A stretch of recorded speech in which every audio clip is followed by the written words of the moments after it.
Good morning students. 11वीं class की हमारी 16वीं वीडियो चल रही है और सब्जेक्ट मैथ्स के बारे में बात कर रहे हैं हम। पिछले वीडियो में हमने बात की थी वर्गमूल के बारे में, है ना। सम्मिश्र संख्याओं का वर्गमूल हमने निकाल लिया था। तो अब हम उसी टॉपिक को थोड़ा सा और आगे बढ़ा रहे हैं कि जो हमने वर्गमूल के बारे में बात की है उसी वर्गमूल से हम थोड़ा सा और आगे चलते हैं। और आपने एक देखा होगा कि हमने एक ध्रुवीय रूप किया था, है ना, याद होगा आपको। ध्रुवीय रूप निकाला था, सम्मिश्र संख्याओं का ध्रुवीय रूप। तो सम्मिश्र संख्याओं का जो ध्रुवीय रूप था उसमें r का मान निकाला था, है ना, और कोणांक यानी थीटा का मान निकाला था। तो ध्रुवीय रूप को निकालने के लिए हमने r और थीटा का प्रयोग किया था, ठीक है, यही कंडीशन आ रही थी। अब ये जो r है इसका नाम होता है मापांक, इसको हिंदी में क्या बोल देते हैं, मापांक बोल देते हैं। और ये जो थीटा होता है इसको बोल देते हैं कोणांक, ठीक है।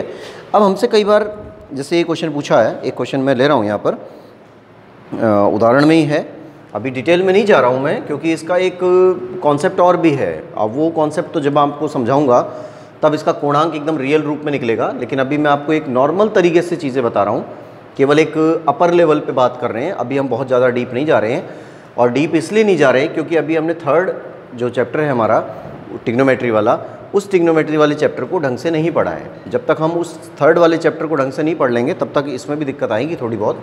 तो अभी फ़िलहाल उस जो भी परेशानी आपको आ रही है उसको वहीं तक सीमित रहने दें, ज़्यादा हम इसके अंदर डिटेल में नहीं जा रहे हैं, ठीक है। तो अभी मैं केवल अपर लेवल की बात बता रहा हूँ। तो दिमाग में ये मत रखिएगा कि भाई थीटा का मान मैंने तो कुछ और निकाल लिया और आप आंसर देख रहे हैं उसमें कुछ और आ रहा है। तो उसमें कोई कारण है, वो कारण जब हम क्लास अपनी शुरू कर देंगे तभी मैं आपको बता पाऊंगा उस कारण को। जैसे क्वेश्चन आता है, मान लीजिए हम फर्स्ट इसी के बारे में डिस्कस करते हैं कि 2 माइनस आयोटा है अपॉन में 1 माइनस 2 आयोटा, ये स्क्वायर हो गया। तो क्या कंडीशन बन रही है इसमें, ये बोला गया कि इसका मापांक और कोणांक ज्ञात कीजिए। अब मापांक का मतलब क्या होता है, मापांक का मतलब r होता है, r निकालना है। और कोणांक का मतलब क्या होता है, कोणांक का मतलब होता है थीटा निकालना है। तो दोनों बातें क्लियर हैं कि भाई r का मान भी निकालना है, थीटा का मान भी निकालना है, निकाल लेंगे, कोई प्रॉब्लम नहीं है। लेकिन एक प्रॉब्लम है, अभी तक जब ये सवाल मैंने आपको पहले कराया था तो आपने गौर किया था कि जो सम्मिश्र संख्या थी या जो कॉम्प्लेक्स नंबर था वो क्या था, कॉम्प्लेक्स नंबर। वो कॉम्प्लेक्स नंबर इस प्रकार का था कि उसमें कोई रियल नंबर भी आ रहा था और उसमें कोई इमेजिनरी नंबर भी आ रहा था। इसी प्रकार की तो संख्या आ रही थी कि उसमें रियल नंबर भी था और उसमें इमेजिनरी नंबर भी था, दोनों ही बातें आ रही थी।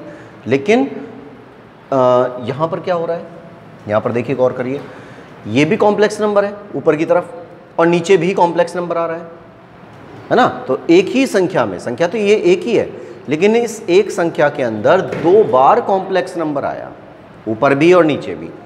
तो ऐसा नहीं करना, क्योंकि जब भी आप r और थीटा की वैल्यूज़ निकालते हैं यानी मापांक और कोणांक का मान निकालते हैं, तो ये मापांक और कोणांक ये कहता है कि हमेशा जो डिजिट है, जो कॉम्प्लेक्स नंबर है, वो कॉम्प्लेक्स नंबर इस रूप में होना चाहिए। किस रूप में होना चाहिए, इस रूप में, यानी उसमें एक ही तो रियल नंबर आना चाहिए और उसमें एक ही इमेजिनरी नंबर आना चाहिए। तो ये वैल्यू आपको थोड़ी सी पहले सुधार करनी है, तो हम इसको सुधार करते हैं। देखिए, थोड़ा सा इसके अंदर पहले काम करना पड़ेगा, डायरेक्ट नहीं हो सकता। तो 2 माइनस आयोटा तो ऐसे ही चलेगा, इसमें कोई प्रॉब्लम नहीं है। 1 माइनस 2 आयोटा का होल स्क्वायर हो रहा है ना, होल स्क्वायर हो रहा है, तो इसका होल स्क्वायर खोल देते हैं। a माइनस बी का होल स्क्वायर बन रहा है, तो पहले a square minus B square, a square हो गया माइनस बी स्क्वायर हो गया, वो प्लस बी स्क्वायर। जो सूत्र क्या बनता है, a माइनस बी का होल स्क्वायर, तो a square plus B square हो गया, माइनस 2ab हो गया, तो माइनस 2, a की जगह पर 1 चल रहा है और b की जगह पर 2 आयोटा चल रहा है, ठीक है। दोबारा देखिए, a माइनस बी का whole square, a minus B का होल स्क्वायर क्या होता है, a माइनस बी का होल स्क्वायर होता है a square plus B square minus 2ab। Clear. अब इसको सॉल्व करिए, तो 2 माइनस आयोटा तो ऐसे ही चल रहा है ऊपर, और ये जो 1 है इस 1 को ऐसे ही रहने दिया। 1 का स्क्वायर करेंगे, 2 का स्क्वायर करेंगे 4 आ जाएगा, आयोटा का स्क्वायर करेंगे, भाई आयोटा का भी तो होगा, आयोटा का स्क्वायर मैंने आपको बताया था, आयोटा का स्क्वायर क्या होता है, -1 होता है। तो -1 से जब 4 का गुणा करेंगे तो माइनस का 4 हो जाएगा, ये एज इट इज़ आ गया। इनका गुणा करिए, इनका गुणा करेंगे तो माइनस का 4 आयोटा आ जाता है, ठीक है। अब इसको सॉल्व कर दीजिए, तो ये आ जाता है 2 माइनस आयोटा, यहाँ से आ गया -3 और -4 आयोटा। ठीक है, यहाँ तक का काम हो गया। जब हम इससे आगे बढ़ते हैं तो आप ये देखते हैं कि जब हम इससे आगे बढ़ते हैं तो क्या कंडीशन आती है हमारे पास। इसके बाद हमारे पास कंडीशन आ जाती है कि इसमें ये जो नीचे वाला पार्ट आ रहा है, ऊपर वाले में कोई प्रॉब्लम नहीं है, ऊपर वाला तो जैसे ठीक है 2 माइनस आयोटा आ रहा है, लेकिन जो नीचे वाला पार्ट है उस पार्ट में अभी खैर इसमें माइनस भी कॉमन आ रहा है। आप चाहें तो माइनस कॉमन निकाल सकते हैं, बाकी खैर उसकी कोई ऐसी ज़रूरत पड़ती नहीं है। फिर हम यहाँ पर करते हैं परिमेयीकरण, तो हम माइनस कॉमन निकाल ही लेते हैं। यहाँ से माइनस कॉमन निकाल लिया, ऊपर से भी माइनस कॉमन निकाल लिया, तो जब ऊपर से माइनस कॉमन निकाल रहे हैं तो आयोटा -2 हो जाएगा, और अपॉन में यहाँ से भी माइनस कॉमन निकाल लिया तो 3 + 4 आयोटा हो गया। ठीक है, माइनस से माइनस कैंसिल हो गया, और यहाँ पर आ जाता है आयोटा -2 और 3 + 4 आयोटा। इसका परिमेयीकरण करना है। परिमेयीकरण करने का मतलब होता है विपरीत चिन्हों से गुणा भाग करना है। तो 3 + 4 आयोटा आ रहा है, इसका हम 3 - 4 आयोटा से गुणा भाग कर देते हैं। ठीक है, 3 - 4 आयोटा से गुणा भाग कर दिया। जब 3 - 4 आयोटा से गुणा भाग करते हैं तो ये वाली संख्या यहाँ गुणा हो जाती है, आयोटा -2 हो गया और 3 - 4 आयोटा हो गया, अपॉन में ये a + b और ये a - b। a + b और a - b क्या बनता है, a + b और a - b, a² - b², ये हो गया, a² - b² हो गया। अब जब इसको हल कर देते हैं, ये जो आयोटा है, आयोटा का गुणा 3 से हुआ तो 3 आयोटा हो गया, आयोटा का गुणा 4 आयोटा से हुआ तो माइनस तो है ही, 4 आ गया, आयोटा का गुणा आयोटा से हो गया तो आयोटा स्क्वायर हो जाएगा। फिर 2 का गुणा इससे हुआ माइनस का 6 हो गया, 2 का गुणा इससे हुआ तो प्लस का 8 आयोटा हो गया, है ना, माइनस और माइनस प्लस हो गए 8 आयोटा, अपॉन में 3 का स्क्वायर करेंगे तो 9 हो जाएगा, 4 का स्क्वायर करेंगे तो 16 हो जाएगा, आयोटा का स्क्वायर करेंगे तो -1 आएगा, माइनस यहाँ पहले से ही है तो ये प्लस का हो जाएगा। ठीक है, अब जब इनको मिलान करते हैं तो 3 आयोटा -4 आयोटा, ये कंडीशन यहाँ पर आती है कि 4 आयोटा स्क्वायर, अब आयोटा स्क्वायर का मान -1 होता है तो -1 के कारण ये हो गया प्लस। क्लियर। फिर उसके बाद में ये 4 हुआ, -6 एज इट इज़ चल रहा है, 8 आयोटा ऐसा कैसा ही रहेगा, अभी कोई चेंज नहीं। उसके बाद में हम आ जाते हैं 9 + 16, 9 + 16 क्या होता है, 9 + 16 होता है 25, तो ये 25 आ गया। ठीक है, कोई प्रॉब्लम नहीं है यहाँ तक।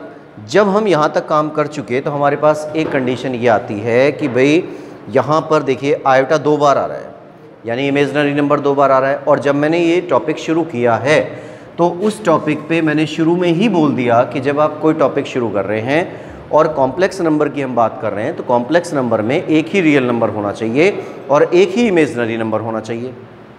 ये बात भी क्लियर है कि कॉम्प्लेक्स नंबर चल रहा है, कॉम्प्लेक्स नंबर के अंदर एक ही इमेजिनरी नंबर होगा, है ना, और एक ही रियल नंबर होगा, तभी कॉम्प्लेक्स नंबर बनेगा।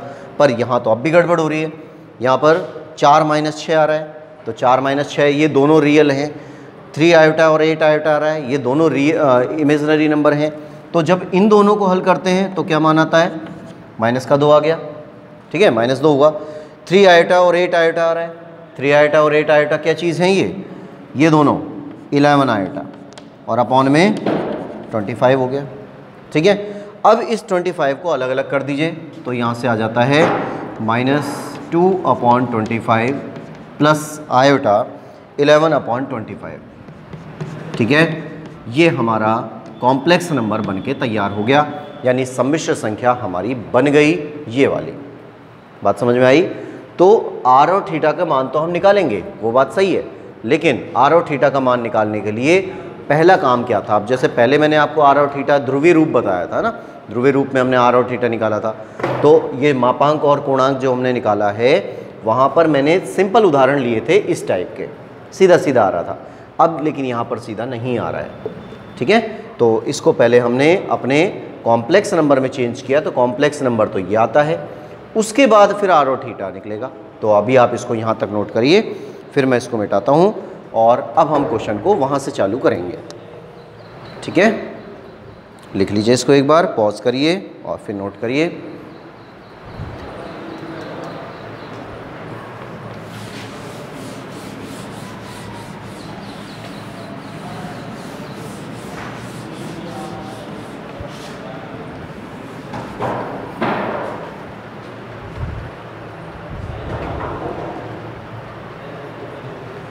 इसमें आता है जैसे अब जो हमारा कॉम्प्लेक्स नंबर है, अब हम इसको लेके चल रहे हैं -2/25 प्लस आयोटा 11/25। ये कॉम्प्लेक्स नंबर हमको दिया गया है। अब आपसे ये कहा गया कि भाई इस कॉम्प्लेक्स नंबर का आपको r और थीटा दोनों निकालना है ना। तो r का मान भी निकालते हैं, थीटा का मान भी निकालते हैं। तो हम सबसे पहले इसको मान लेते हैं कि माना -2/25 प्लस आयोटा 11/25 बराबर है r cos theta plus iota sine theta. ठीक है, अब इनकी तुलना कर लेते हैं। सेम प्रोसेस फिर वही चलेगा, 25 प्लस आयोटा 11/25 बराबर r को अंदर गुणा किया r cos थीटा, फिर r को यहाँ गुणा किया तो plus iota r sine theta. अब हमें क्या करना है, तुलना करनी है। वास्तविक और काल्पनिक पदों की तुलना करेंगे। तो वास्तविक व काल्पनिक पदों की तुलना करने पर, वास्तविक व काल्पनिक पदों की तुलना करने पर, जब वास्तविक और काल्पनिक पदों की तुलना करते हैं तो क्या वैल्यू आती है, देखिए r cos थीटा आ रहा है, तो r cos थीटा बराबर -2/25 हो गया, है ना भाई। ये रियल पद है, इसमें इमेजिनरी नहीं है। ये भी रियल पद है, इसमें इमेजिनरी नहीं है। हो गया, तो ये तुलना हो गई। फिर इमेजिनरी पे आ जाइए, फिर यहाँ पे आ जाता है इसी प्रकार से आयोटा r साइन थीटा। तो आयोटा के बारे में मैंने आपको बता ही दिया था कि जब हम इसकी तुलना करेंगे तो आयोटा से आयोटा कट जाएगा, तो बचा क्या, r साइन थीटा बराबर में 11/25 और ये नंबर 2 हो गया। ठीक है, यहाँ तक भी कोई प्रॉब्लम नहीं है। अब क्या कर रहे हैं हम, समीकरण 1 का और समीकरण 2 का वर्ग करके जोड़ रहे हैं, है ना। तो सेम प्रोसेस वही कर रहे हैं। तो समीकरण 1 व समीकरण 2 का वर्ग करके जोड़ने पर, वर्ग करके जोड़ने पर तो जोड़ देते हैं। क्या आता है, देखिए दोनों को जोड़ेंगे तो r square cause square theta plus r square sine square theta बराबर, इसका वर्ग करेंगे, इसका वर्ग करेंगे पूरे का, तो माइनस वाला तो प्लस ही हो जाएगा। ये हो जाता है 4/625 प्लस 11/125 है, तो इसको लिख देंगे 121/625। ठीक है, ये वैल्यू आ गई। अब इनको मिला देते हैं, इसको हटाते हैं पहले।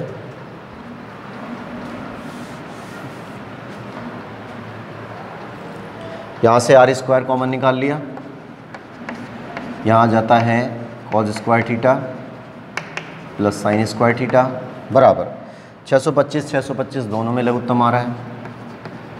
यहाँ से 4 प्लस 121, इनको जोड़ दिया तो ये तो 1 हो जाएगा। Sine square theta plus cos square theta बराबर 1 होता है ना। तो ये 1 हो गया, r स्क्वायर आया और यहाँ से क्या आया 125/625। अब इसका अंडर रूट निकालेंगे तो r का मान निकल गया √125/25। ऐसे भी तो लिख सकते हैं, 25 का 625 का वर्गमूल करेंगे तो 25 आ जाएगा, है ना। और 125 है, आप थोड़ा सा और सेट कर सकते हैं इसको कि जैसे 125 है, इसको हम लिख सकते हैं 25 × 5, ऐसे कर सकते हैं क्या, 25 × 5 कर सकते हैं ना कि भाई 25 × 5 करते हैं तो 125 होता है। अब 25 × 5 क्यों किया, क्योंकि 25 का वर्गमूल निकाला जा सकता है और इसका वर्गमूल अगर निकाल लेते हैं तो यहाँ पर आ जाता है 5√5/25।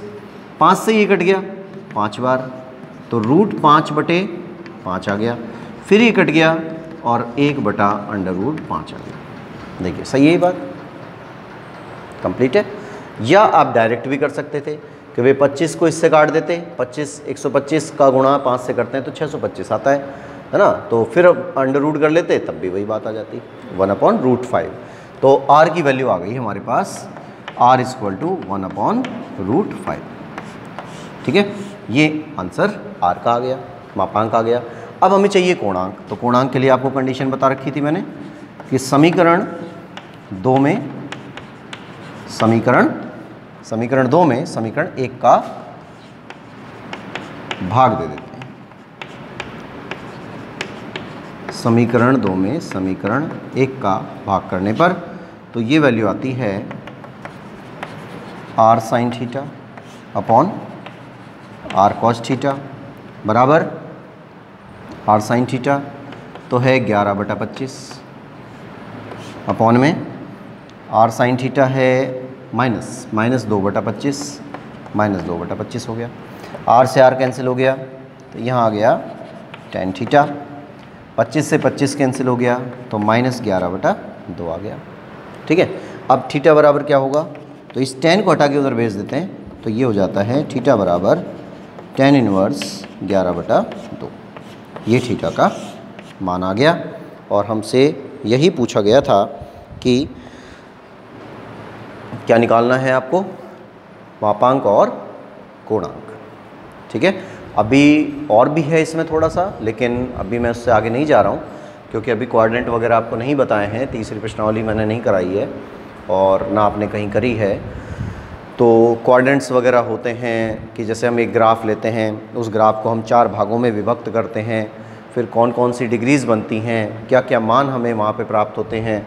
तो ये चीज़ें जब हमारे सामने आती हैं तब हम ये देखते हैं कि भाई जैसे ये x का मान माना जाता है, ये y का मान माना जाता है, तो जो x का मान है वो जैसे कोऑर्डिनेट बना देते हैं, ग्राफ के आप 4 हिस्से कर देते हैं।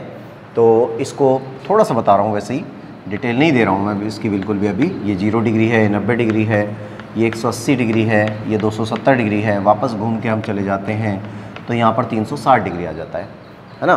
तो इस तरह से हमने ग्राफ के 4 हिस्से बनाए। अब क्या होता है, जैसे ये x है, ये x का मान है, ये y का मान मान लेते हैं। तो अगर ये x का मान है तो ये जो x का मान है वो माइनस में आ रहा है।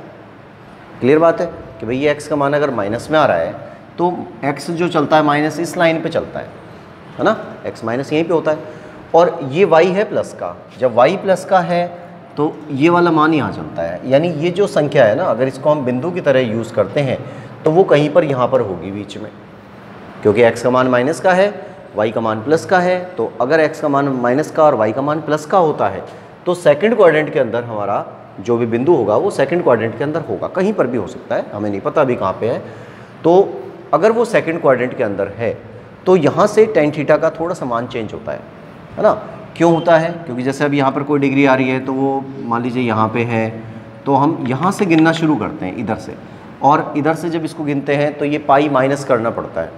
तो पाई माइनस करके, तो अभी आपको समझ में नहीं आएगा कि मैं क्या बात बोल रहा हूँ, क्योंकि हमने ना तो अभी कुछ पढ़ा है, ना तीसरी प्रश्नावली पढ़ी है, ना ट्रिग्नोमेट्री पढ़ी है। तो आप अभी कुछ मत करना, बस इतना ज़रूर देख लेना कि कोई ये नहीं कहे कि भाई ये मान गलत है, क्योंकि जो बुक में आ रहा है वो आंसर नहीं आ रहा है। तो बिल्कुल एग्जैक्ट है कि ये आंसर नहीं आ रहा है, कोई प्रॉब्लम नहीं है। लेकिन इसको कई बार वो इसमें भी ले लेते हैं कि भाई मॉडुलस लगा के भी ले लेते हैं, तो पॉजिटिव ले लेते हैं। आप इसको माइनस या प्लस अभी फ़िलहाल लिख सकते हैं। अभी फ़िलहाल मैं डिटेल में नहीं जा रहा हूँ, मैं बार बार वही बात बता रहा हूँ। दिमाग में ये मत रखना कि भाई ये आंसर गलत आ रहा है तो कैसे मैनेज होगा। मैनेज होगा बिल्कुल, लेकिन कब होगा, जब आप थर्ड एक्सरसाइज को पूरा कर लेंगे तब वो मैनेज होगा। जब आप खुद ही समझ जाएंगे, मुझे बताने की ज़रूरत नहीं पड़ेगी कि क्या सिस्टम कर रहे हैं और क्यों कर रहे हैं। ठीक है, तो इसमें ये यहाँ तक का काम था और फिर हम आते हैं अपने नेक्स्ट क्वेश्चन के लिए। तो नेक्स्ट क्वेश्चन में भी यही काम है, लेकिन इस क्वेश्चन को एक बार दोबारा रिवाइज़ कर लीजिए। और मैंने आपको जैसे पहले बता रखा है कि जब भी हम कोई कॉम्प्लेक्स नंबर लेते हैं तो उस कॉम्प्लेक्स नंबर में एक ही बार रियल नंबर आना चाहिए, एक ही बार इमेजिनरी नंबर आना चाहिए। लेकिन जो हमको आंसर दिया गया था, शुरू में जो क्वेश्चन दिया गया था उसके अंदर 2 बार आयोटा आ रहा था, है ना, 2 बार इमेजिनरी नंबर आ रहा था, 2 बार रियल नंबर आ रहा था। तो उस प्रोसेस को हमने थोड़ा सा चेंज किया और उसको चेंज करने के बाद हमने इसको एक रियल और एक कॉम्प्लेक्स एक इमेजिनरी नंबर में किया तो हमारा एक कॉम्प्लेक्स नंबर तैयार हुआ। उसके बाद हम इसको आर और थीटा में चेंज करते हैं, मतलब मापांक और पूर्णांक निकालते हैं। तो प्रोसेस हमारा वही सेम रहेगा। पहले ध्रुवीय रूप लिखा, ध्रुवीय रूप लिखने के बाद फिर हमने अपना जो प्रोसेस पहले किया था वही है सेम सारा, कि आर कॉस थीटा लिया, आर साइन थीटा लिया, फिर इनको वास्तविक और काल्पनिक पदों की तुलना कर दी। तुलना करने के बाद समीकरण नंबर 1 और 2 बना लिया, दोनों को वर्क करके जोड़ दिया, आर का मान निकल गया। फिर समीकरण 2 में 1 का भाग लगा दिया, भाग लगाने के बाद tan का मान आ गया। तो tan का मान आपको थोड़ा सा डिफरेंट मिलेगा, क्योंकि मैं पहले बोल चुका हूँ, अभी यहाँ पर डिटेल नहीं कर रहे हैं। तो अभी जो भी tan का मान आएगा मैं एज इट इज़ लिखूँगा, उसके अंदर मैं चेंज नहीं करूँगा, ठीक है। तो ये मत सोचिएगा कि भाई ये गलत आ रहा है, मान बिल्कुल सही है, मान में कोई प्रॉब्लम नहीं है, लेकिन इनको एडजस्ट करना होता है, ठीक है। तो ये थोड़ा सा ध्यान रखिएगा।